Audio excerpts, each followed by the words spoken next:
ये भी चलेगा नहीं, इट विल वर्क। जैसे आपको पिछली क्लास में बताया था कि वी हैव टू, पिछली क्लास में आपको बताया था फंडामेंटल के अंदर we have to start with the theoretical portion. सबसे पहले बात करनी है हमने किसकी, डेफिनेशन ऑफ पार्टनरशिप की। अब अपने नोट्स को देखेंगे, डेफिनेशन आपके सामने गिवन है। सबसे ऊपर आपके सामने क्या दे रखी है, डेफिनेशन ही गिवन है आपके सामने, यू कैन सी दैट।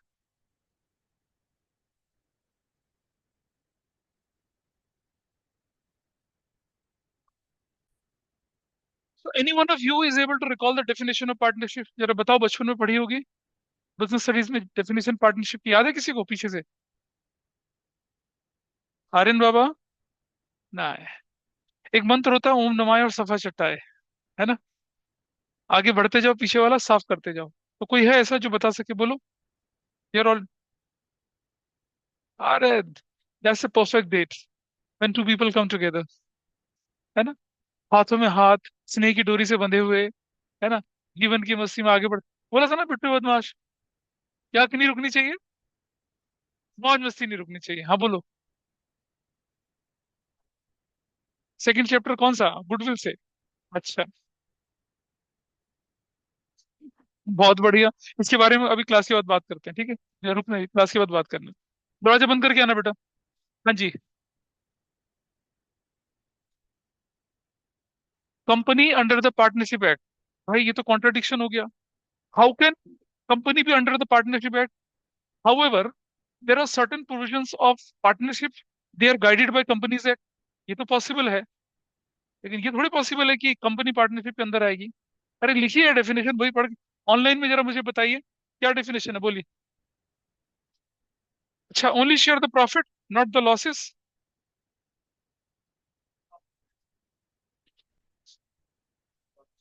चलिए, नोट्स देखिए एक बार।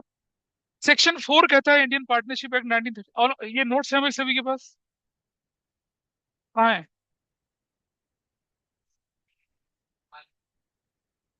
ये बहुत बढ़िया भाई, शाबाश। That's the spirit. बेटा मजाक कर रहे हो मेरे साथ क्या? तो मैंने तो ये कहा था ना, क्लास में ले लाने हैं ये।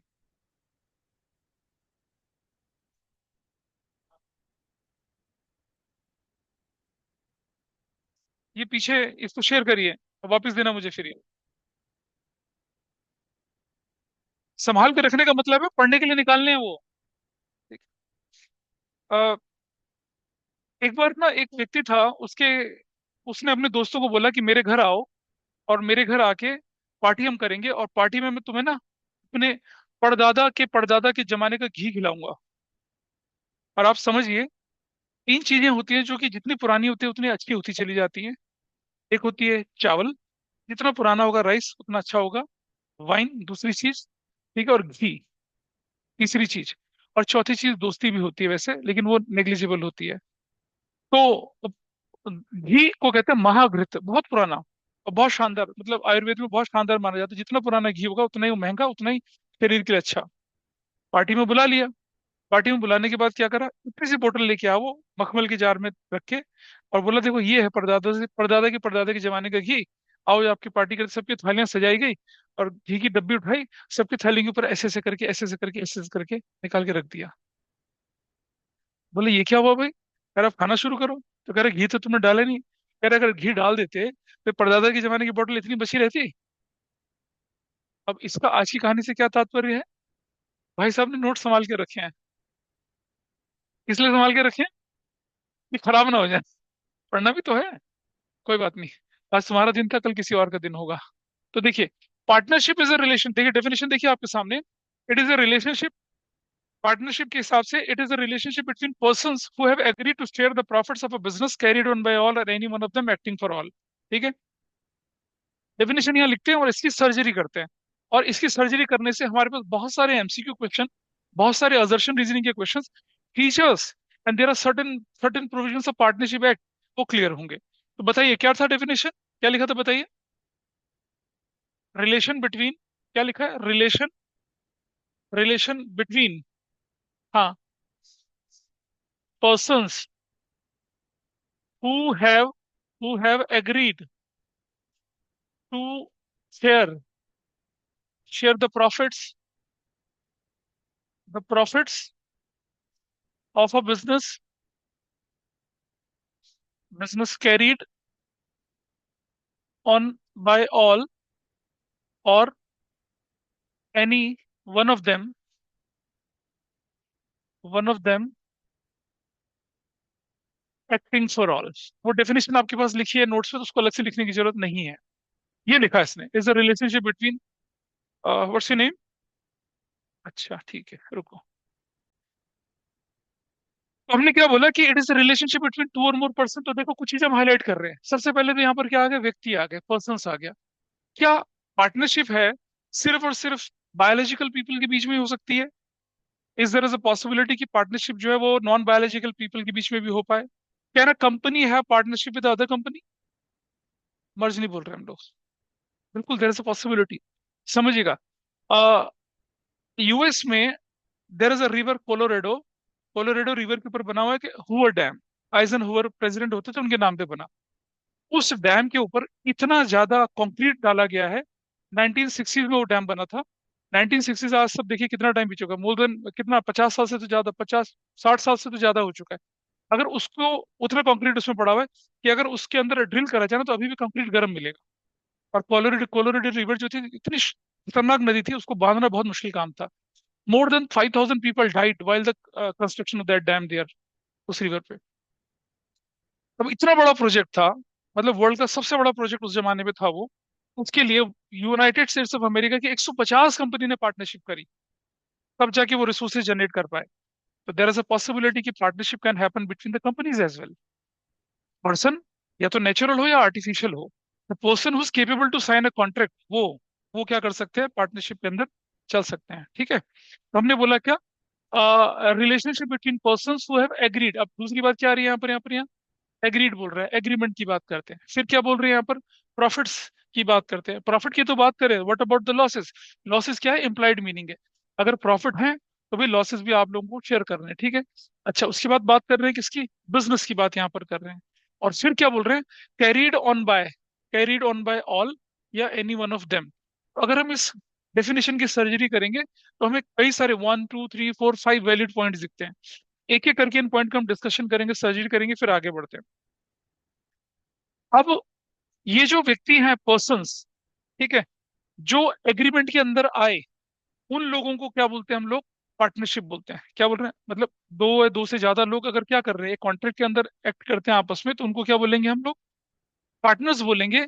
और ज्वाइंटली उसको क्या बोलेंगे, फर्म बोलेंगे। तो there is a difference between partners and there is difference between the firm.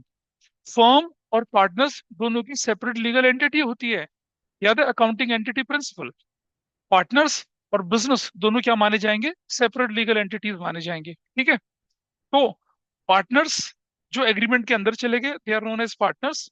और अगर उनको कंबाइन बोले तो उसको क्या बोला जाएगा, फर्म बोला जाएगा। And the business carried on bye them, उसको हम पार्टनरशिप का बिजनेस बोलेंगे। वो गारमेंट का बिजनेस हो सकता है, कंस्ट्रक्शन का बिजनेस हो सकता है, सिविल इंजीनियरिंग का हो सकता है, कुछ भी हो सकता है, ठीक है। अच्छा, the name under which business is carried, उसको क्या बोलेंगे हम लोग, फर्म का नाम बोलेंगे। और partnership firm has no separate legal entity apart from the partners constituting it. अब जरा ध्यान से देखिए, as far as law is concern, partnership act, partner और पार्टनरशिप दोनों क्या अलग अलग नहीं है। But as far as accounting is concern, partner और पार्टनरशिप दोनों क्या है, सेपरेट लीगल एंटिटीज हैं। ये बड़ा कंफ्यूजन होता है। Partnership in the eyes of law, as per partnership act 1932, you can't separate partner and partnership form. उनको नहीं अलग अलग कर सकते हैं, क्योंकि दोनों इनसेपरेबल एंटिटीज हैं। मतलब कुछ भी नुकसान अगर होगा तो फर्म भरेंगे तो मतलब पार्टनर्स भरेंगे। लेकिन as far as accounting is concern, separate legal entity है। इसीलिए हम क्या करते हैं, पार्टनर को जो सैलरी देते हैं वो बिजनेस के लिए एक्सपेंस बोलते हैं, लेकिन पार्टनर्स के लिए क्या बोलते हैं, इनकम बोलते हैं। इसीलिए जो हम इंटरेस्ट ऑन कैपिटल देंगे पार्टनर्स को, बिजनेस के लिए क्या कहलाएगा, एक्सपेंस कहलाएगा। लेकिन पार्टनर्स के लिए क्या कहलाएगा, उसके लिए तो इनकम है।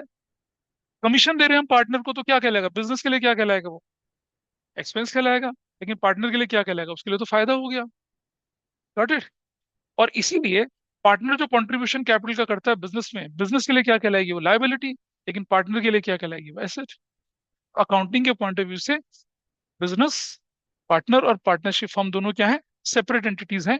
लेकिन as far as act is concern, वो सेपरेट एंटिटीज नहीं बोलता है उसको। ठीक, हमें अकाउंटिंग वाली डेफिनेशन पे ध्यान देना है। हमें अकाउंटिंग के ट्रीटमेंट पे ज्यादा ध्यान देना है। अब जरा चलें, इसकी फीचर्स का डिस्कशन करते हैं। पहली फीचर क्या आपके सामने दी गई है, ध्यान से देखना जरा। What is the first feature? Two और मोर पर्सन्स। चलिए जी, ठीक है।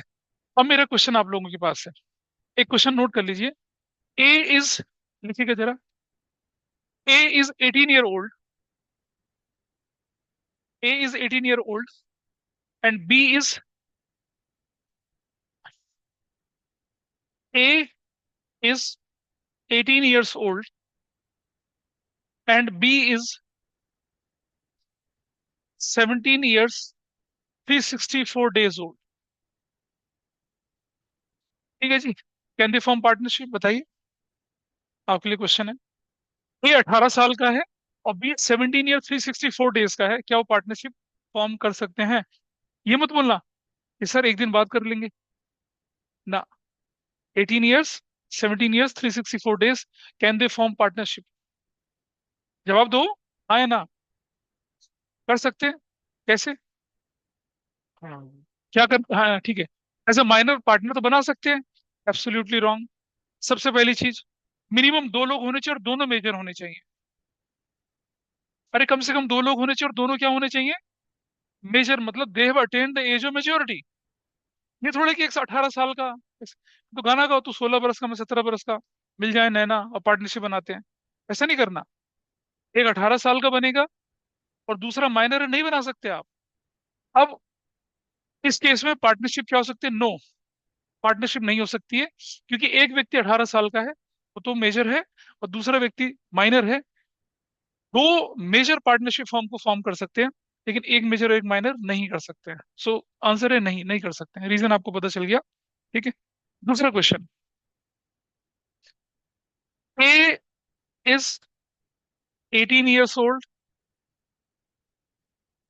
B is 17 years 364 days old,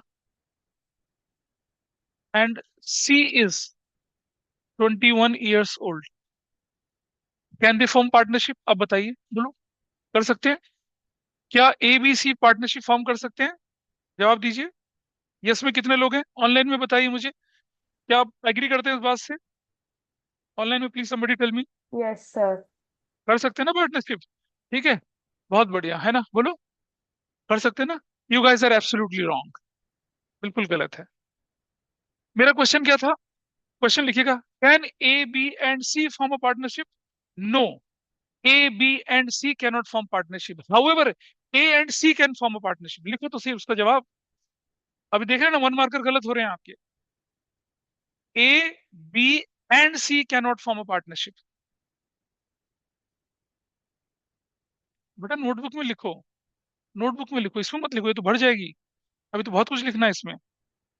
A, B, and C cannot form a partnership. However, A and C form a partnership and include B as a minor partner। वो हो सकता है। क्या लिखेंगे? A and C, A, B and C cannot form a partnership. However, A and C can form a partnership and may include B as a minor partner. So that is the correct answer. Is it clear? चलिए, तो अब पहली feature आपके पास आई क्या, कि दो या दो से ज्यादा लोग होने चाहिए। तो मिनिमम कितने होने चाहिए उसका आइडिया आपको लग गया। दोनों के दोनों 18 साल से ज्यादा के होने चाहिए, ठीक है। अगर आप माइनर को पार्टनर इंक्लूड कर भी रहे हैं, फॉर प्रॉफिट्स करेंगे, वो बॉक्स आपके सामने दे रखा है, उसके अंदर इंफॉर्मेशन लिखी है। अब जरा एक और चीज देखते हैं, थोड़ा सा चलो थोड़ा आगे देखिए जरा। अब मैंने क्वेश्चन लिखा आपके सामने, what is the limit of partners in a partnership form? इसको भी लिख लीजिए आप। बताइए भाई, कौन बताएगा इसका जवाब? What is the limit of partners in a partnership form? कितने बोले? बहुत बढ़िया, और कोई? 100? 250। अच्छा, 50? कोई और बताए? 250? 2 to 50, अच्छा जी। हाँ, 2 to 50। तो देखो भाई, समझो, अगर मैं पूछता फोर कि व्हाट इज, फिफ्टी हाँ बिल्कुल ठीक है। अगर मैं पूछता what is the minimum number of partners in a partnership, what would be your answer? दो। What is the maximum number of partners in a partnership firm? 50। But what is the limit? Limit means we have to talk about upper limit and lower limit both. तो अगर आप बोलेंगे 50 तो आपका answer आधा ठीक है, पूरा ठीक नहीं है। Whenever we talk about limit, आपने ये मैथमेटिक्स में पढ़ा होगा, लिमिट में मिनिमम मैक्सिमम दोनों होती हैं। तो जब हम लिमिट की बात करेंगे तो क्या बोलेंगे हम? टू मिनिमम और मैक्सिमम कितने होने चाहिए? 50 होने चाहिए। अब बोर्ड के पेपर में एक बार क्वेश्चन आया, ठीक है, हुआ क्या था, कंपनीज एक्ट 2013 जब आया तो पार्टनरशिप एक्ट बड़ा क्लियर करता है कि मिनिमम पार्टनर कितने होने चाहिए, दो होने चाहिए। लेकिन मैक्सिमम की कोई क्लैरिटी नहीं देता। और 1932 इंडिपेंडेंस से भी 15 साल पहले का बना हुआ एक्ट है, अंग्रेजों ने बनाया हुआ एक्ट है वो। ठीक है जी। तो कंपनीज एक्ट 2013 ने मॉडिफिकेशन किया और बोला कि पहले क्या होता था, प्राइवेट कंपनी में भी 100 लोग के करीब हो जाते थे प्राइवेट कंपनी के अंदर। तो उन्होंने कहा ये तो कॉन्ट्राडिक्शन पड़ेगा। हम पहले क्या बताया गया था, कंपनीज एक्ट 2013 ने इनिशियली बोला कि भाई आपके मिनिमम दो होने चाहिए और मैक्सिमम 100 होने चाहिए। ठीक है जी। अब वो प्राइवेट कंपनी में भी इसी तरह की कोई नंबर की रिक्वायरमेंट थी, तो वो कॉन्ट्रैक्ट चल रहा था। तो इंडस्ट्री के जो रिप्रेजेंटेटिव होते हैं, आपने देखा होगा ना, फिकी होता है, आई फिर मतलब जैसे CII, confederation of Indian industries, associate chamber of commerce and ASSOCHAM होता है, फिकी होता है, इंडस्ट्री के रिप्रेजेंटेटिव होते हैं। Automobile component manufacturer of India, SIAM, society of Indian automobile manufacturer, जो ऑटो ट्रेड पे ऑटो ऑटो ऑटो एक्सपो लगाते हैं, ये इन सब ने बोला कि ये क्या चल रहा है, ऐसा तो नहीं चलना चाहिए। इंडस्ट्री के रिप्रेजेंटेशन गए, तो सरकार ने क्या करा, सरकार ने ना कंपनीज एक्ट के अंदर अपने आप को एक पावर दे रखी है कि अगर आप चाहें तो कंपनीज एक्ट में कोई नया मॉडिफिकेशन करके उसकी गाइडलाइंस को आप बदल सकते हैं। ठीक है। तो सरकार ने क्या करा, वो 100 से उसको बदल कर क्या कर दिया, 50 कर दिया। अब कंपनीज एक्ट 2013 के हिसाब से तो 100 ही लोग थे, लेकिन कंपनीज एक्ट में हुआ मॉडिफिकेशन। ठीक है। और वो मॉडिफिकेशन क्या है, जरा देखिए आपके सामने, दिख रहा है आपके सामने क्या लिखा हुआ है? ये देखिए मॉडिफिकेशन कौन सा था, वो ये था। अ, ये section 464 of the companies act, notes में लिखा हुआ है कंपनीज एक्ट, ये कंफ्यूजन में दूर करने के लिए लिख रहा है यहाँ पर, 2013। इसके हिसाब से क्या होना चाहिए था, सेंट्रल गवर्नमेंट के पास पावर है कि वो मैक्सिमम नंबर ऑफ पार्टनर्स क्या करे, डिसाइड करे। और सेंट्रल गवर्नमेंट ने कितने मैक्सिमम नंबर डिसाइड कर दिए थे? 100 कर दिए थे। मतलब मैक्सिमम पार्टनर्स कितने होने चाहिए थे? मैक्सिमम पार्टनर्स होने चाहिए थे 100, 100 होने चाहिए थे मैक्सिमम पार्टनर्स, ऐसा कर दिया सरकार ने। ठीक है। लेकिन बाद में देयर वाज एन अमेंडमेंट। अब आपको ये तो रखना नहीं है ध्यान इसका, क्योंकि ये तो पुराना हो चुका है। अब जो एक्ट था मैक्सिमम नंबर वाला, मैक्सिमम पार्टनर्स कितने वाला, 50 वाला, ये 50 वाला एक्ट बड़ा इंपॉर्टेंट है, इस पर क्वेश्चन आता है। आपके पास MCQ में क्वेश्चन आएगा, पार्टनरशिप एक्ट 1932 के हिसाब से कितने मैक्सिमम नंबर होने चाहिए, या companies act section 464 of the companies act उसके हिसाब से होने चाहिए।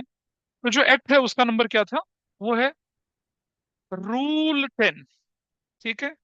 Of the companies companies miscellaneous miscellaneous rules 2014। Companies act 2013 के हिसाब से मैक्सिमम 50 नहीं है, उसके हिसाब से तो 100 50 थे, 100 थे। लेकिन कंपनीज एक्ट के अंदर क्या है, देखो पढ़े जरा, central government is empowered to prescribe maximum number of partners in a firm. Okay. But the number of partners can not be more than 100। ये कंपनीज एक्ट 2013 का सेक्शन 464 बोलता है। ठीक है जी। अगर central government has prescribed maximum number of partners in a firm to be 50, किसके through, इस रूल के थ्रू करा। तो कंपनीज एक्ट के हिसाब से तो 100 था, लेकिन करेक्ट आंसर क्या होना चाहिए, करेक्ट आंसर आपका 50 है। और वो 50 किसकी बदौलत है, किसके, वो इसके कारण है, इस वाले के कारण है। तो आपको इसका ध्यान रखना है। मिनिमम टू कौन प्रेस्क्राइब कर रहा है, पार्टनरशिप एक्ट 1932 प्रेस्क्राइब कर रहा है। मैक्सिमम कौन प्रेस्क्राइब कर रहा है, कंपनीज एक्ट प्रेस्क्राइब कर रहा है। लेकिन कंपनीज एक्ट के अंदर भी क्या, rule 10 of the companies miscellaneous rules 2014, उसके हिसाब से हुआ मॉडिफिकेशन, हुआ ना 1 साल बाद। वो चला, कोई डाउट है क्या? क्लियर रहेगा? ये इंपॉर्टेंट है एग्जाम के पॉइंट ऑफ व्यू से। MCQ के अंदर पूछ सकते हैं ये क्या था। आपको लगेगा कंपनीज एक्ट है, बहुत सारों को लगता है पार्टनरशिप एक्ट है, लेकिन असल में इसके थ्रू काम चलता है। ठीक है जी। अब माइनर एज अ पार्टनर, आप देखेंगे जरा अपने नोट्स को खोल के देखिए क्या दिख रहा है आपको, ऑनलाइन वाले देख सकते हैं, देखिए point number 1, a minor can be a partner in the profits of the firm and not in the loss. A minor partner on becoming a major should accept or refuse the partnership in writing within 6 months. मान लो कोई 1 जनवरी को क्या हो गया, major हो गया, 18 साल पूरे कर दिए उसने, ठीक है। और अब 1 जनवरी से लेकर 6 महीने के अंदर अंदर उसे पार्टनरशिप फर्म को क्या देना पड़ेगा, एक्सेप्टेंस देनी पड़ेगी, भाई हाँ I want to continue as a partner, या I don't want to continue as a partner. Don't want to continue as a partner, he is out, और काम खत्म, उसकी कोई लायबिलिटी ऑब्लिगेशन नहीं है। लेकिन अगर वो एक्सेप्ट कर लेता है कि हाँ मैं पार्टनर हूँ, तो जिस दिन से वो मेजर बना है उस दिन से वो क्या माना जाएगा, पार्टनर माना जाएगा। और अगर वो ना नहीं करता है तो भाई फिर क्या करेंगे। अब एक्सेप्ट तो, अब रिफ्यूज तो कर ही नहीं रहे, इसका मतलब क्या है, क्या पार्टनर है, तो किस डेट से आप पार्टनर माने जाएंगे।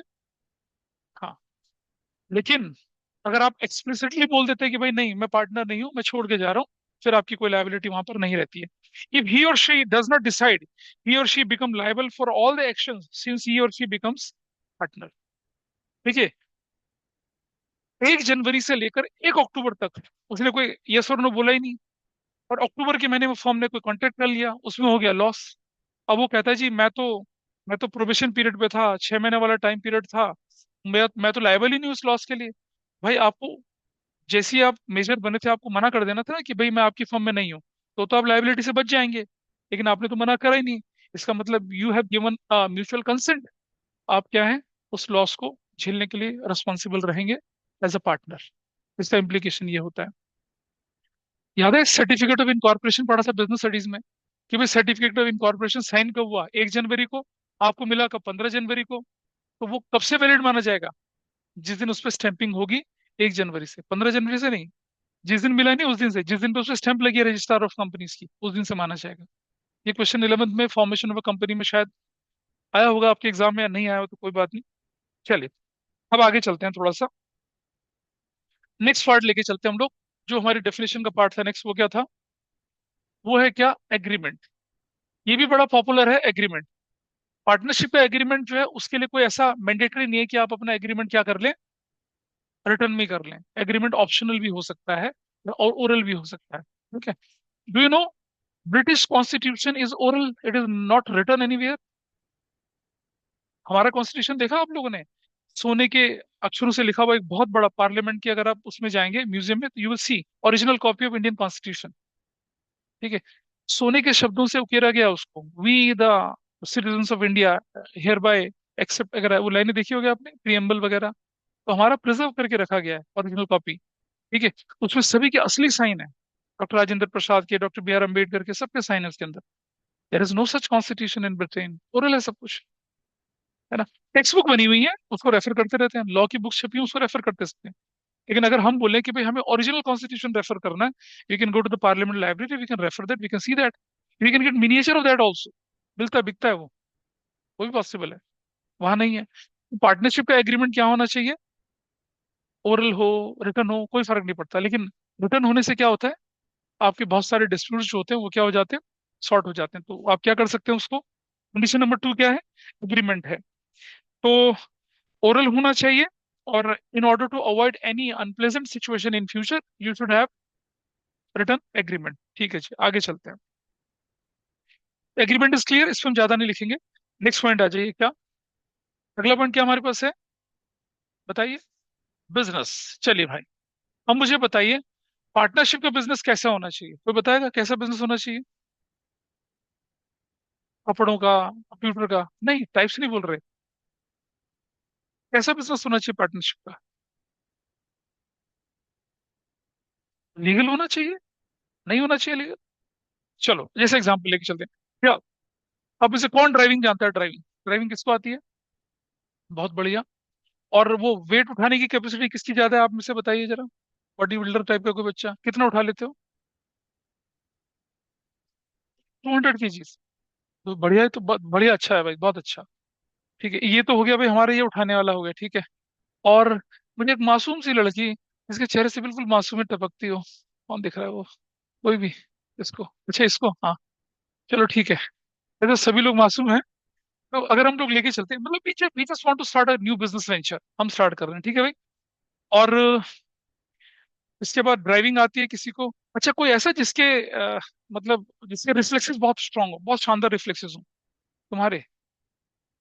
और कोई नहीं है रिफ्लेक्सेस स्ट्रांग का मतलब, समझ रहे हैं? मतलब वो आसपास कुछ होता है उसे पता चल जाता है। किसके? तुम्हारे? अच्छा, तुम्हारे।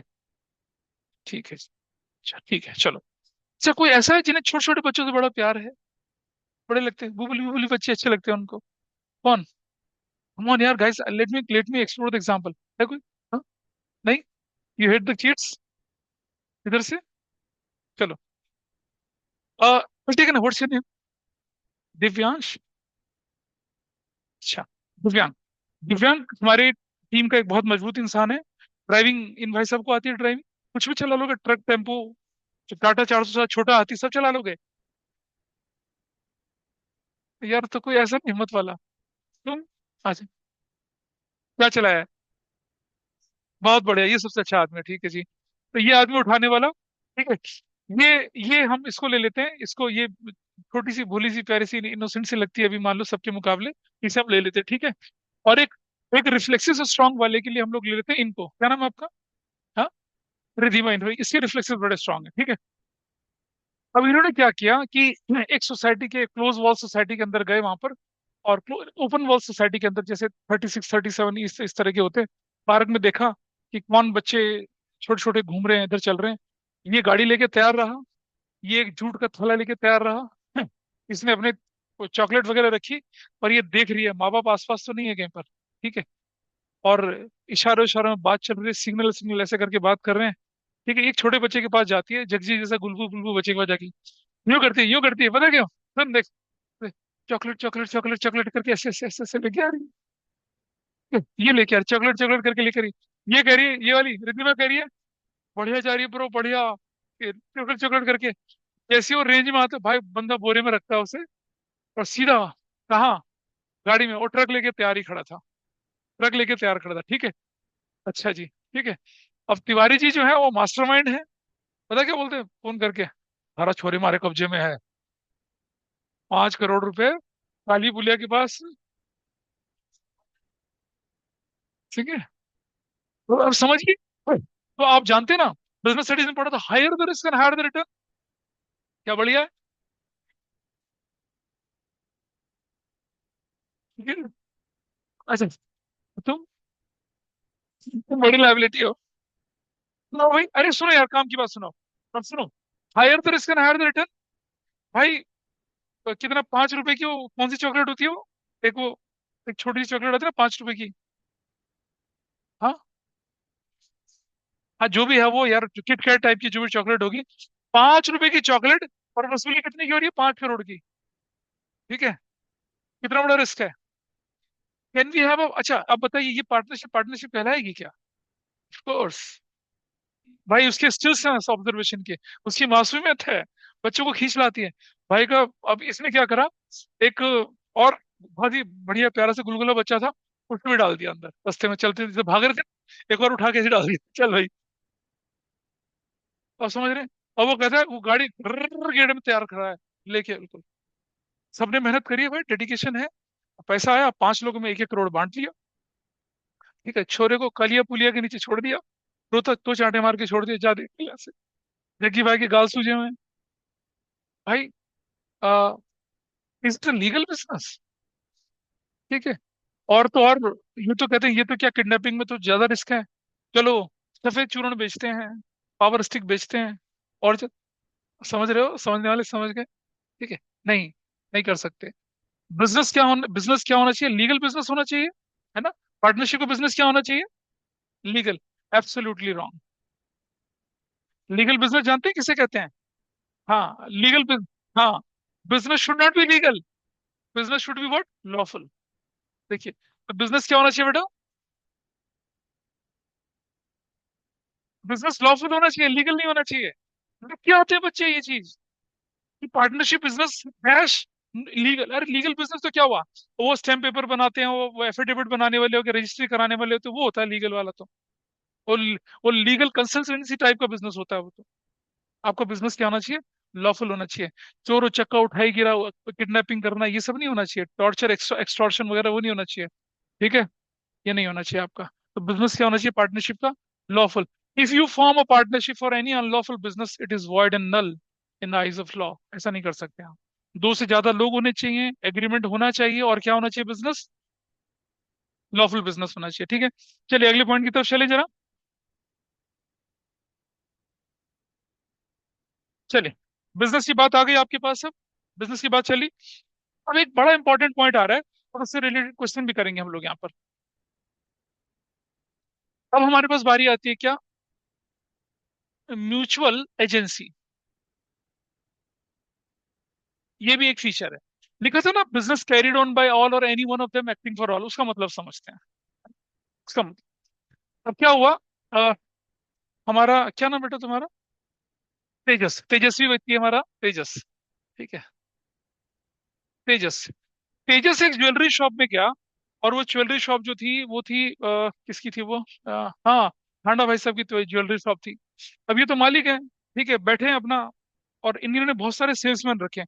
कुछ सेल्समैन क्या होते हैं, बिल्कुल जेन्युइन, कुछ चटक सेल्समैन होते हैं बहुत ज्यादा। ठीक है जी, चटक सेल्समैन, बिल्कुल ठीक है। तो चटक सेल्समैन ये भाई साहब हैं। और तेजस कहता है कि भाई मुझे एक मंगलसूत्र खरीदना है, और आप मुझे बताइए क्या वैरायटी है आपके पास। कह रहा सर ऐसा मंगलसूत्र दिखाऊंगा, बंदी देखते ही वरमाला डालेगी आपके गले में, तो आज ही मेरा हो जा। ठीक है, वो इंतजार नहीं करेगी। तेज कहता यार क्या आदमी है भाई, कर दिखा भाई, तू दिखा। अरे कहता मुंडू लेके आ भाई तू सारे के सारे। मुंडू भाई साहब लेके आ रहा है सर, एक मंगलसूत्र, दो मंगलसूत्र, भैंसी की चेन वाला मंगलसूत्र लेके आ रहा है, घंटी वाला मंगलसूत्र लेके आ रहा है, ठीक है, काले मनके वाला मंगलसूत्र लेके आ रहा है, वैरायटी ऑफ मंगलसूत्र। तेज बोलता भाई दिखा दे, कीमत तो बता। 1.5 करोड़ का, 2.5 करोड़ का, 3.5 करोड़ का, 4 करोड़ का। ठीक है, है हाँ, सही कह रहा है बेटा। तो आज यही सीख के जा, तो आपको बोलो लेट्स स्टार्ट द बिजनेस पापा। अरे शांति रखो तुम, आप रुको। ठीक है जी। अब इसने करा 2.5 करोड़ वाले मंगलसूत्र को इसने क्या कर लिया, रख लिया, इसे एक्सेप्ट कर लिया। ठीक है, इसने बोला सर खाली सोने का, 24 कैरेट सोने का मंगलसूत्र है। और जरा बात समझ लीजिए, 24 कैरेट के सोने में तो वो गहने बन ही नहीं सकते, वो तो टूट जाएगा। 22 कैरेट, 21 कैरेट में वो थोड़ा सा मिला के उसको बना दे, ताकि उसकी फ्रेजाइल ना रहे वो। इसने कहा 24 कैरेट सोने का है, आपको पक्का बिल दूंगा, ये दूंगा वो दूंगा, और बना बना के कर दिया। अब भाई साहब जिस दिन वरमाला डालने जा रहे थे, जंगलसूत्र गले में डाला, जैसे ही जंगलसूत्र गले के मन के छन्ने से टूट के बिखर गए। लड़के ने मारे छांटे, दफा यहाँ से, 1.5 करोड़ बोल रहा है, 2 करोड़ बोल रहा है। टूट गई इसकी शादी सगाई सब। And he is very furious. He just went to Handa साहब, बोला भाई देखो, आपके से 2.5 करोड़ का मैं मंगलसूत्र लेके, मंगलसूत्र तो टूटा टूटा, मेरी शादी अलग से टूट गई, पिट लग गया, वीडियो रिकॉर्डिंग आ चुकी है, और रील बन गई मेरे नाम की। बड़ा बदनाम हुआ, मैं क्या करूंगा? ये पता क्या कहता है? ऐसा भैया सेल्समैन से ही बात करो, I am out of it. Tell me, is he really out of it as a owner? बता तो, आउट ऑफ इट है क्या? क्यों नहीं है भाई, बता जरा, पीछे वाला क्यों नहीं है? बिजनेस इसका है। ये जो सेल्समैन है ये किसके बिहाफ पे काम कर रहा है? उसके बिहाफ पे है ना। Salesman is acting as an agent of owner. Whatever he is committed, it is on behalf of whom? Owner. So he can't avoid his responsibilities. इसे कहते हैं क्या? प्रिंसिपल और एजेंट का रिलेशनशिप। ठीक है जी। तो पार्टनर क्या है? बिजनेस का मालिक भी है, और पार्टनर क्या, बिजनेस के लिए एजेंट का काम भी करता है। भाई सपोज अब ये सारे के सारे आगे लाइन वाले पार्टनरशिप पार्टनरशिप में पार्टनर हैं, ठीक है जी। ये बच्ची बाहर मार्केट में जाती है और आपके बिहाफ पे कॉन्ट्रैक्ट साइन करके चली आती है, तो क्या वो कॉन्ट्रैक्ट void माना जाएगा? नहीं। Each and every partner is capable to sign a contract on behalf of firm, and if she has sign a contract on behalf of firm, then firm, all the partners are abide with that terms and conditions of that contract। तो भाई partnership में क्या है? Partnership principal कब है? When he is acting as an owner. और partnership में agent कब है? जब वो क्या कर रहा है? On behalf of other partners, signing any contract, fixing any deal, ठीक है, एंड परफॉर्मिंग एनी टास्क। आपने देखा होगा, जब कंपनी की एनुअल रिपोर्ट आती है, उस रिपोर्ट में किसी एक चार्टर्ड अकाउंटेंट के साइन होते हैं, और लिखा रहता है SK शर्मा, ठीक है, पार्टनर, और शर्मा एंड चार्टर्ड अकाउंटेंट, ऐसे करके। तो चार्टर्ड अकाउंटेंट फर्म होती है ना पार्टनरशिप की, तो उनके 10 12 15 चार्टर्ड अकाउंटेंट मिलकर एक पार्टनरशिप फर्म बनाते हैं, और उनके पास बहुत सारी कंपनी के ऑडिट होते हैं, उनको फाइनेंशियल स्टेटमेंट और उनकी एनुअल रिपोर्ट को फाइनल करना होता है। कोई एक पार्टनर साइन कर देता है उस पार्टनर, उस चार्टर्ड अकाउंटेंट फर्म के बिहाफ पे। अगर कोई गलती उन अकाउंट में पाई गई, तो जिसने साइन करें वो पकड़ा जाएगा या पूरी फर्म पकड़ी जाएगी, बताइए? पूरी firm is responsible. He is merely representing that partnership firm and signing on behalf of it. ठीक है. I think you are able to understand the relationship between principal and agent. आप जरा नोट्स को पढ़ लेते हैं क्या लिखा है उसमें. ऑनलाइन में समझ पा रहे हैं बात को भाई. क्या लिखा है जरा ध्यान से देखेंगे. Business of a partnership concern may be carried on by all or any one of them acting for all. इसमें दो इंपॉर्टेंट है. पहला, every partner is entitled to participate in the conduct of the affairs of the business, ये उसका right है. दूसरा, there exist a relationship of mutual agency between all the partners.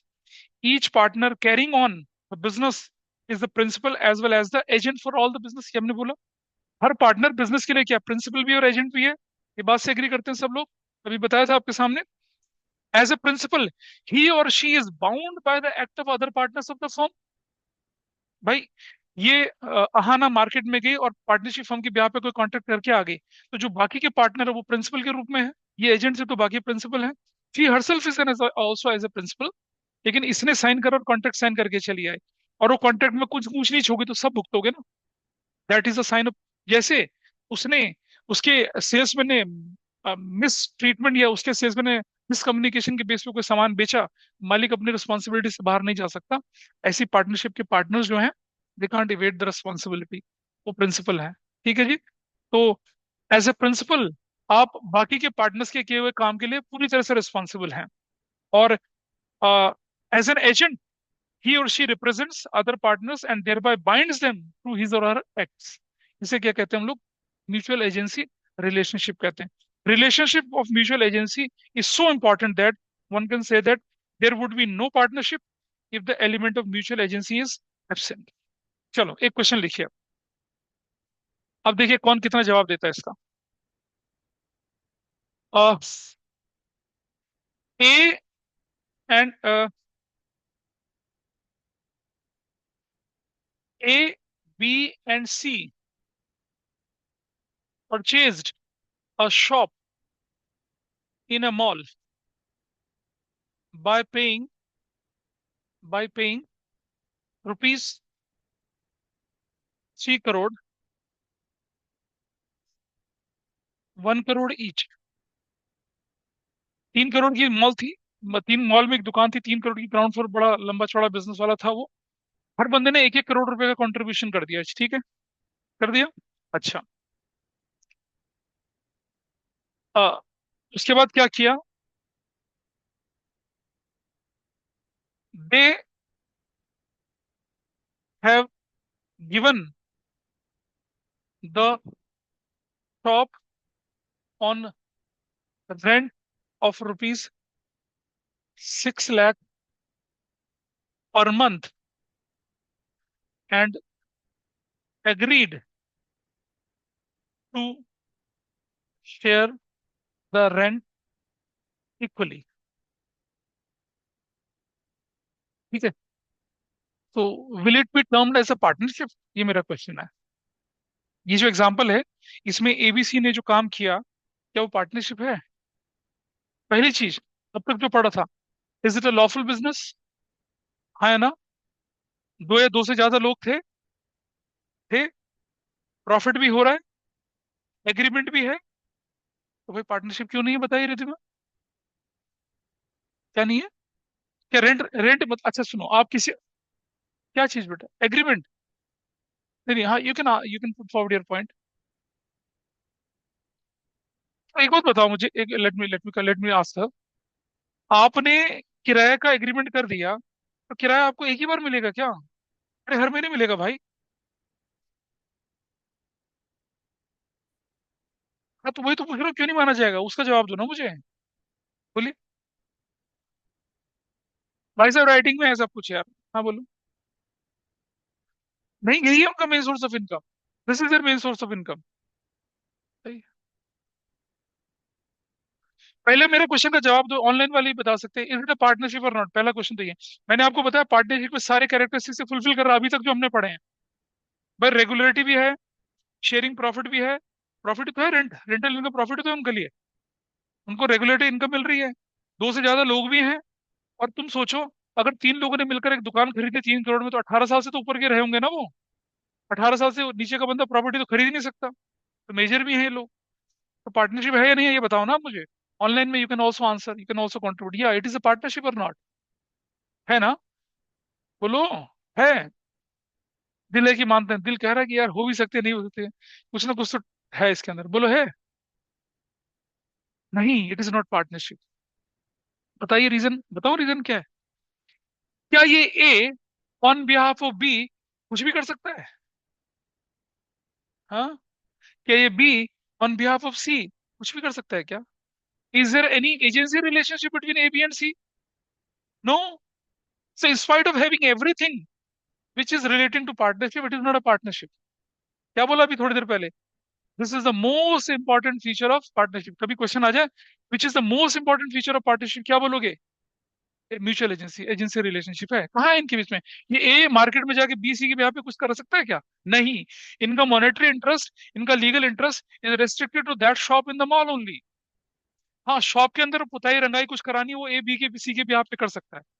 लेकिन partnership में तो ऐसा नहीं हो सकता। पार्टनरशिप में कोई भी पार्टनर कुछ भी किसी के ब्याह पे जाके कर सकता है।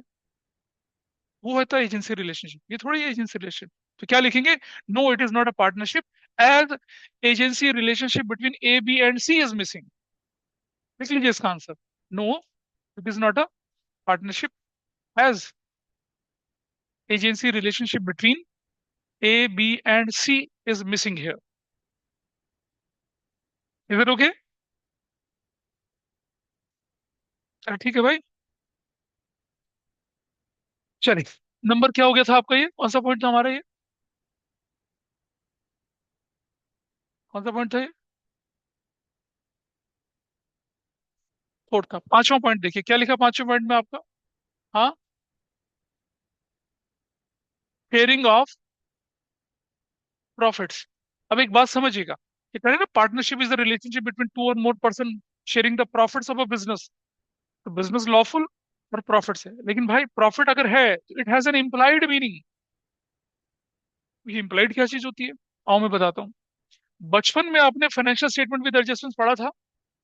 आपने देखा था यहाँ पर क्या? आपने देखा था ट्रायल बैलेंस ऐसे होता था, वहां डेबिट लिखा होता था, क्रेडिट लिखा होता था, ऐसे करके लिखा होता था। और यहाँ लिखा होता था क्या? 10% लोन, 2 लाख का।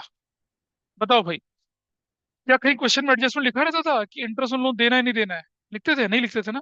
बट स्टिल भी कैलकुलेट इंटरेस्ट ऑन लोन, इसे कहते थे इम्प्लाइड एडजस्टमेंट।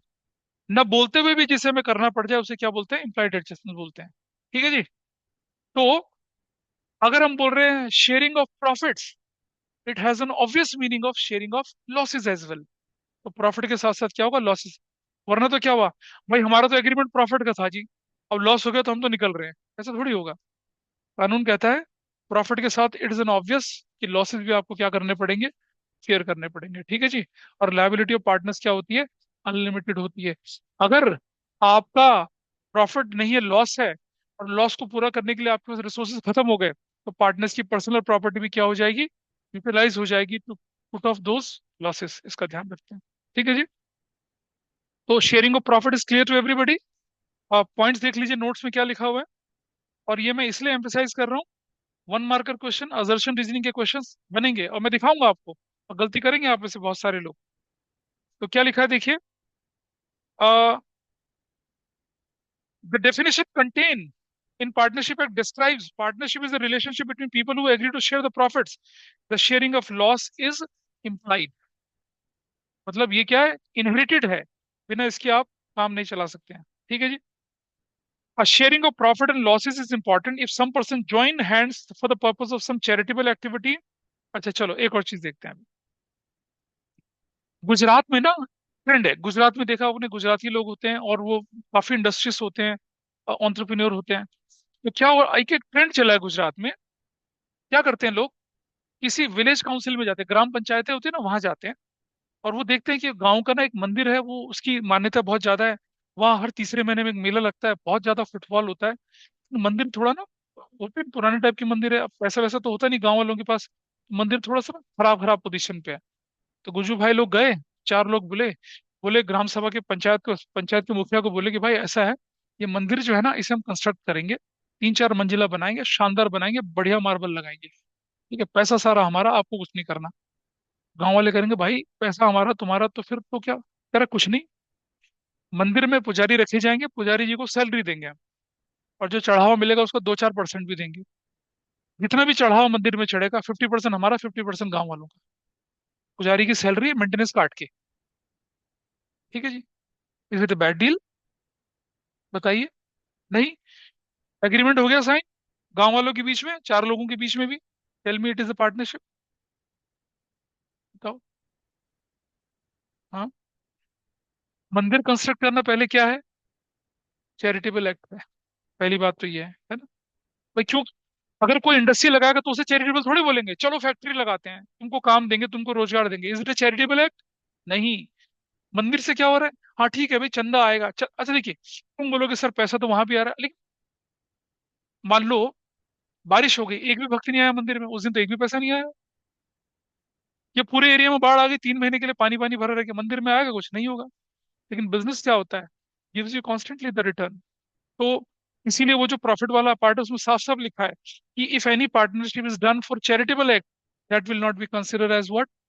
पार्टनरशिप। वो एक्ट चैरिटेबल नहीं होना चाहिए। क्या होना चाहिए? प्रॉफिट से रिलेटेड होना चाहिए। ये है शेयरिंग प्रॉफिट का क्या असली implication. So you can see the notes here, it very clearly says charitable activity will not be termed as a partnership. ठीक है। और अब बारी आती है इसका लास्ट पॉइंट। वो जो हमने डेफिनेशन पढ़ी थी ना, इसके कंपोनेंट हमारे सामने निकल कर आए थे। ठीक है। क्या है? Each partner is jointly liable, all the partners and also severally to the third party. हर एक पार्टनर जो है, क्या इंडिविजुअल भी और ज्वाइंटली भी क्या है, लाइबल है किसी थर्ड पार्टी के लिए। अब ये बार बार शब्द ना थर्ड पार्टी आएगा, थर्ड पार्टी क्या होता है जरा समझे। जब हम डिसोल्यूशन पढ़ेंगे तब भी थर्ड पार्टी आएगा निकल कर। भाई सपोज ये हमारे पास एक बिजनेस है, ये वाला बिजनेस, ठीक है, ये एक्स एल एंटरप्राइजेस करके एक पार्टनरशिप का बिजनेस है। ठीक है। तो ये जो है ये business, it is known as first party. क्या कहलाएगा आपके लिए? ये फर्स्ट पार्टी। इसके जो पार्टनर्स हैं, पार्टनर्स पार्टनर्स वो क्या कहलाएंगे आपके? Second party. ठीक है जी। और उसके अलावा जितने भी लोग हैं तीसरे, आपके कस्टमर, आपके सप्लायर, आपके क्लाइंट, आपके जो भी हैं, उनको क्या बोलेंगे हम लोग? आउटसाइडर बोलेंगे। क्या बोलेंगे? Third party. ठीक है जी। तो अगर लाइबिलिटी की बात करेंगे तो क्या है? एक पार्टनर जो है वो लाइबल है टुवर्ड्स हुम? Towards third party. Third party किसको बोल रहे हैं हम लोग यहाँ पर? Third party. कौन है थर्ड पार्टी? आउटसाइडर्स। आउटसाइडर्स। और ये आउटसाइडर्स कौन हो सकते हैं? They prevail in the business environment. ये सप्लायर भी हो सकते हैं, ये कस्टमर भी हो सकते हैं, ये क्लाइंट भी हो सकते हैं, है ना। वो थर्ड पार्टी। तो जो आप डील करते हैं वो इनके साथ करते हैं सारे, है ना। इनको सामान सप्लाई करते हैं, इनसे आप प्रोडक्शन लेते हैं, जो भी करना होता है वैसा करते हैं। ठीक है। तो ये थर्ड पार्टी हैं। जब लाइबिलिटी पार्टनर्स की बनती है ना, तो क्या है? Jointly in the form of partnership, individually in the form of a partners, they are liable to third party as far as claims of third parties are concern. ये लाइबिलिटी उनकी unlimited होती है। इफ सपोज आपने बाहर से 50 लाख का loan ले लिया और आपको बिजनेस को बड़ा नुकसान हो गया, 50 लाख का लोन वापस करना है आपने। पार्टनर्स इंडिविजुअली और ज्वाइंटली लाइबल है इस थर्ड पार्टी के लिए, इसका लोन वापस करने के लिए। पहले फर्म की प्रॉपर्टी, फर्म का असर्स सब निकाल दिया जाएगा, और फिर भी 30 लाख रुपीज की पूर्ति हुई, 20 लाख फिर भी रह गया। चार पार्टनर है, अब क्या होगा? 5-5 लाख हर पार्टनर देगा, और अपना क्या करेगा? हिसाब किताब पूरा करेगा। तो they are jointly as well as individually liable to third parties, outsiders, as far as losses are concerned, as far as liabilities are concerned। इसे बोलते हैं हम लोग क्या? क्या बोले? लाइबिलिटी बोले। तो पार्टनर्स की लाइबिलिटी क्या है भाई? अनलिमिटेड है। कंपनी में शेयर होल्डर की लाइबिलिटी क्या है बताओ तो जरा? लिमिटेड है to the extent of unpaid amount of shares. यहाँ क्या बोलते हैं इसको? अनलिमिटेड लाइबिलिटी बोलते हैं। ठीक है। चलें आगे जरा। देखिए कौन कितना, आई थिंक हमने फर्स्ट पेज कवर कर लिया शायद। हाँ जी।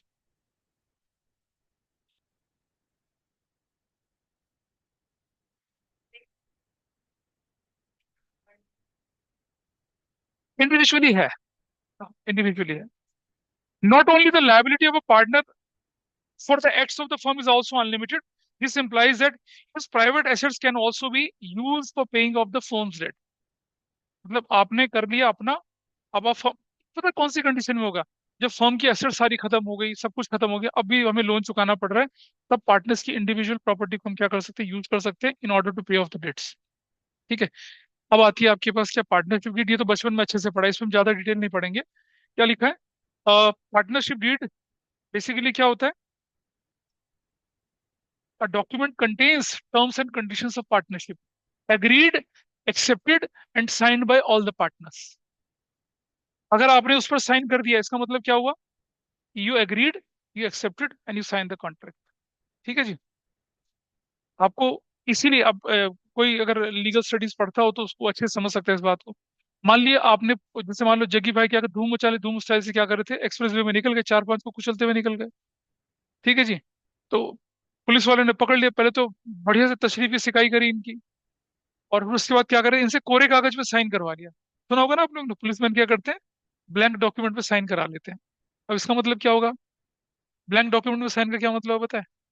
या वो कुछ भी स्टेटमेंट लिखवाएंगे, जग्गी भाई की एक्सेप्टेंस मानी जाएगी, फिर जग्गी भाई तख्ती लेके खड़े रहेंगे, नंबर इतना, ऐसे करके फोटो खींचती है फिर। ठीक है। नहीं नहीं, कोई बात नहीं, कल तुम्हारी बारी आएगी तेजस्वी बालक, चिंता मत करो। इसने तुम्हारा नाम ले लिया, तुम्हें भी उठा लिया, उससे एक कागज साइन करा, तुमसे चार साइन करवा लिए। तो never ever sign a blank document as far as any legal contract is concern. कई बार कहते हैं ना कि भाई, आप ऐसा कहता है सर जी, आप है ना ये लो कागज पे साइन कर दो, एप्लीकेशन हम बना लेंगे। पता चला प्रॉपर्टी अपने नाम करवा ली। हालांकि वो अलग अलग तरह से डॉक्यूमेंट वो होता है, लेकिन कभी भी किसी को ब्लैंक डॉक्यूमेंट साइन करके नहीं देना चाहिए, ब्लैंक चेक साइन करके नहीं देना चाहिए। ठीक है जी। तो उसका बड़ा नुकसान होता है।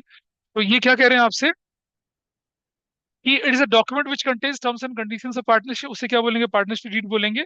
और ये क्या होती है, एक्सेप्टेड होती है, साइंड होती है, एग्रीड होती है सारे पार्टनर्स, इसका मतलब सबकी कंसेंट इसके अंदर है। और ये प्रॉपर, अच्छा एक बड़ा इंपॉर्टेंट क्वेश्चन है देखिए। अब मुझे बताइए कि जो पार्टनरशिप डीड है, उसको कौन से एक्ट के हिसाब से ड्राफ्ट किया जाएगा? ये बोर्ड में क्वेश्चन आया था, और मैंने उसी साल कराया था बच्चों को। बताइए। हाँ, एक बड़ा अनयूजुअल सा एक्ट दिख रहा है, कौन सा एक्ट लिखा है? कौन सा एक्ट दिख रहा है? Stamp act. लोग कहते हैं पार्टनरशिप एक्ट, कुछ कहते हैं कंपनीज एक्ट, बिल्कुल नहीं। पार्टनरशिप डीड जो है, पार्टनरशिप डीड जो होगी, must be drafted, must be drafted, क्या, एज पर, कौन सा एक्ट है भाई वो? Stamp act. ये स्टैम्प एक्ट क्या होता है, जानते हैं? हमारे देश में जो पोस्टेज स्टैम्प छपती हैं, हमारे देश में जो वो छपते हैं ना, कौन से वाले स्टैम्प पेपर छपते हैं, वो एक कानून के अंदर छपते हैं, उसे स्टैम्प एक्ट बोला जाता है। आपने एक नेटफ्लिक्स पे सीरीज देखी होगी, अब्दुल करीम तेलगी के ऊपर, जानते हैं कौन था वो बंदा? उस बंदे ने क्या करा कि इंडियन सिक्योरिटी प्रेस होती है जहाँ करेंसी नोट छपते हैं, पोस्टेज स्टैम्प छपती है, स्टैम्प पेपर छपती है, वो मशीनें क्या होती हैं, गवर्नमेंट का प्रोटोकॉल है, जब वो मशीनें पुरानी हो जाती है तो उन्हें कबाड़ी में बेच दिया जाता है। अब अब्दुल करीम तेलगी जो था ना, बड़ा शानदार बंदा था, और बड़ी इंटरेस्टिंग सीरीज देखना, कभी टाइम मिलेगा तो। उसे कहते हैं stamp scam in India, stamp घोटाला बोलते हैं उसको। कम से कम वो 4,000 5,000 करोड़ का घोटाला था, अकेले बंदे ने करा। तो उसने क्या करा कि पुरानी मशीनें ली और उनको रिपेयर रिपेयर कराया, और जो लोग रिटायर हो गए थे इंडियन सिक्योरिटी प्रेस से, उनको हायर कर लिया बहुत बड़े पैसे पे, और नकली स्टैम्प पेपर छापने शुरू कर दिए और बेचने शुरू कर दिए। अब आप जानते हैं, एक स्टैम्प पेपर 20,000 50,000 1 लाख रुपए का भी होता है। एक कागज का टुकड़ा जिसपे ₹1 लाख लिखा हुआ है, और वो 1 लाख का बिकता है भाई, और उस पर अलग से पैसे देना। आपने देखा होगा, आपकी फैमिली में जब घरों की रजिस्ट्री होती है ना, उस पे होती है भाई, वो स्टैम्प पेपर पे तो होती है। हाँ, उन पे होती है, उन्हें कहते हैं। ठीक है जी। पकड़ा कैसे गया वो? एक बार चला गया बार में किसी में, तेजस्वी बालक के साथ, तो नाच रहे होंगे, मुंगड़ा करके नाच रहे थे वहां पर कुछ लोग। ठीक है। तो एक आदमी आके कहता है कि अबे हट, चल चल भिखारी, तेरी क्या औकात है यहाँ से? कर तो औकात पूछता है तुमसे, अभी तुझे बताता औकात क्या है। फोन करता है अपने नौकरों को, और मतलब 4 5 बड़े बड़े ब्रीफ केस भर के 500 500 हजार हजार के नोट लेके आ जाता है, और फिर ऐसे उड़ाता है, ये देख मेरी औकात, अपन तुझे औकात दिखाता है, अपन तुझे औकात दिखाता है। भाई 2 करोड़ रुपए लुटा दिए उसने उस नाचने वाली के ऊपर उस दिन। बस रडार में आ गया कि एक आदमी बार में, और वो 2 करोड़ लुटा रहा है। बारिश कर दी उसने लिटरली 500 की 1,000 की नोटों की, कह रहा है ये अपुन की औकात तुझे इधर ही दिखाएगा इस तरह से। वरना बड़ा स्मूथली काम चल रहा था उसका, बड़ा धंधे में बड़ी बरकत हो रही थी, करोड़ों रुपए आ रहा था। पकड़ा गया फिर। और फिर उसके पीछे बहुत सारे पॉलिटिकल लीडर्स वगैरह भी थे, तो जेल में ही मार दिया था उसको फिर। He died in jail itself. क्योंकि गुंडों का भविष्य लंबा नहीं होता, 10 साल 20 साल उससे ज्यादा नहीं चलता है। तो कभी सोचा नहीं मत गुंडाई करने की। ठीक है। तो स्टेप क्लियर रहेगा। कभी ये मत लिख देना एग्जाम में कि partnership deed drafted by partnership act 1932 companies act, ये रूल्स 464, ऐसा कुछ नहीं है। ठीक है। सो ये स्टैम्प एक्ट वाला क्वेश्चन बड़ा इंपॉर्टेंट और आया था कि। अब हम कहाँ पहुंचे देखिए जरा। ये कंटेंट्स ऑफ पार्टनरशिप डीड है भाई, ये खुद पढ़ लेना आप लोग, ठीक है। पढ़ सकोगे ना इससे? ये मुझे नहीं पढ़ाना यार, ये तो 11th में पढ़ा था आप लोगों ने। क्या लिखा है देखिए। हाँ। Name and address of the firm, name and address of the partners, amount of capital contributed by partners, ये सब कुछ है, बहुत कुछ है। Profit sharing ratio, interest on loan क्या होगा, loan, loan interest on loan to partners into loan by partner, सब कुछ होगा इसके अंदर। अच्छा ध्यान रखना। However, if there is no express agreement on certain matters, the provisions of Indian Partnership Act 1932 shall apply। मतलब कोई ऐसी चीज है जो पार्टनरशिप डीड में नहीं लिखी है आपने, तो क्या करेंगे आप? तब क्या करेंगे? तब आपको पार्टनरशिप एक्ट के प्रोविजन फॉलो करने पड़ेंगे। तो इस पर एक क्वेश्चन बनता है कि in the absence of partnership deed how will you treat the following items, उसको भी पढ़ लेते हैं फटाफट से एक बार। नोट देखिए फटाफट से क्या लिखा है। Provisions of Indian partnership act 1932 in the absence of partnership deed relevant for accounting लिखा है मैंने, सिर्फ सिर्फ रेलेवेंट अकाउंटिंग है, ठीक है, लॉ के लिए नहीं है। प्रॉफिट शेयरिंग रेशियो, अगर आपकी पार्टनरशिप डीड में प्रॉफिट शेयरिंग रेशियो के बारे में नहीं बोला गया तो क्या होगा बताइए? इक्वल जाएगी। क्या लिखा है देखिए जरा। और पार्टनरशिप डीड की एब्सेंस में अगर लिखते हैं तो नंबर वन क्या होगा? Profit sharing. अगर कुछ भी नहीं लिखा हो तो क्या हो जाएगा वो? इक्वल शेयर होगा। या तो आप रेशो दीजिए। नंबर दो, इंटरेस्ट ऑन कैपिटल। अगर इंटरेस्ट ऑन कैपिटल लिखा है 10%, 20%, 5% तो दिया जाएगा। Otherwise no, interest on capital will not be allowed. नहीं दिया जाएगा इंटरेस्ट ऑन कैपिटल अगर पार्टनरशिप डीड में नहीं है तो। नंबर थ्री, क्या बोला नंबर थ्री में हम लोगों ने? Interest on, interest on drawings. अगर पार्टनरशिप डीड में लिखा है इंटरेस्ट ऑन ड्राइंग 7%, 6%, 4%, उसके हिसाब से दिया जाएगा। नहीं लिखा है तो इंटरेस्ट ऑन ड्राइंग नहीं दिया जाएगा। ठीक है। इंटरेस्ट ऑन ड्राइंग वैसे दिया जाता है लिया जाता है, बताइए लक्ष्य। इंटरेस्ट ऑन ड्राइंग पार्टनर से लेते हैं या देते हैं? लेते हैं। पार्टनरशिप, पार्टनर से जो इंटरेस्ट ऑन ड्राइंग लेंगे वो बिजनेस के लिए इनकम होगी? नहीं होगी कोई इनकम। ठीक है। फिर बारी आती है अ, ये बड़ा इंपॉर्टेंट नंबर चार, interest on, interest on loan taken by firm from partners. बोलिए। अगर कुछ नहीं मेंशन है कि भाई लिखा है कि firm has taken a loan of ₹5 lakh from partner A, और उस पर रेट ऑफ इंटरेस्ट मेंशन ही नहीं है, तो क्या होगा? If rate of interest is not mention, it will be, it will be allowed, interest will be allowed on such loan, on such loan. किस रेट से? At the rate 6% per annum. 6% per annum के हिसाब से क्या दिया जाएगा? Interest on loan दिया जाएगा। However, however, partner has taken any loan, partner कोई लोन अगर उसके बारे में बाद में बात करेंगे अभी। तो यहाँ अब देखिए ब्रैकेट के अंदर लिखा है, क्या लिखा है? Interest on loan advance by firm to any partner. Firm ने अगर किसी पार्टनर को क्या दे दिया? लोन दे दिया, और रेट ऑफ इंटरेस्ट मेंशन नहीं है, तो 6% नहीं होगा। कुछ नहीं, कुछ नहीं करेंगे, कोई चार्ज नहीं करेंगे उससे, मतलब उससे नहीं लेंगे। देने की कंडीशन है, लेने की कोई कंडीशन, कोई कंपल्शन नहीं है, इसका ध्यान रखना। क्वेश्चन ढंग से पढ़ना। A interest on loan advanced to be a partner, if partnership deed is silent, what rate? No such rate, interest दिया ही नहीं जाएगा। But interest on loan taken from partner A, if no rate, तो क्या हो जाएगा? 6% पर annum। इसका ध्यान रखेंगे। ठीक है जी। रेमुनरेशन फॉर फर्म्स वर्क, अगला पॉइंट देखिए क्या है, नंबर 5। रेमुनरेशन का मतलब होता है कि पार्टनर्स, ये रेमुनरेशन, रेमुनरेशन जो होता है वो क्या होता है? पार्टनर्स की, पार्टनर्स की सैलरी और पार्टनर्स का कमीशन, पार्टनर्स का कमीशन। क्या होगा अगर पार्टनरशिप डेट साइलेंट है तो क्या होगा? No salary no commission will be allowed to partners, ये ध्यान रखेंगे, ठीक है।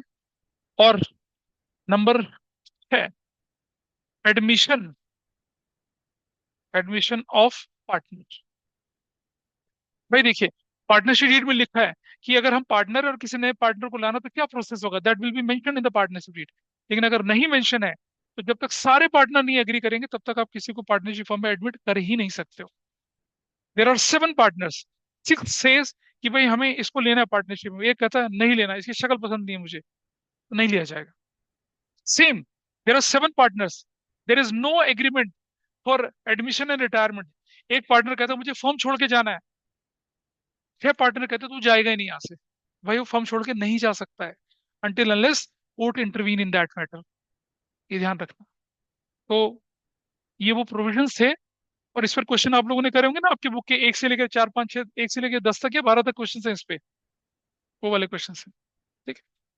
तो अगली बार कुछ और इंटरेस्टिंग फैक्ट और इंटरेस्टिंग थ्योरेटिकल पोर्शन के साथ हम चलेंगे। एक क्लास और चलेगी थ्योरी की, and then will move to the practical questions. ठीक है जी, got it. So that's all for today, मिलते हैं फिर अगली क्लास में।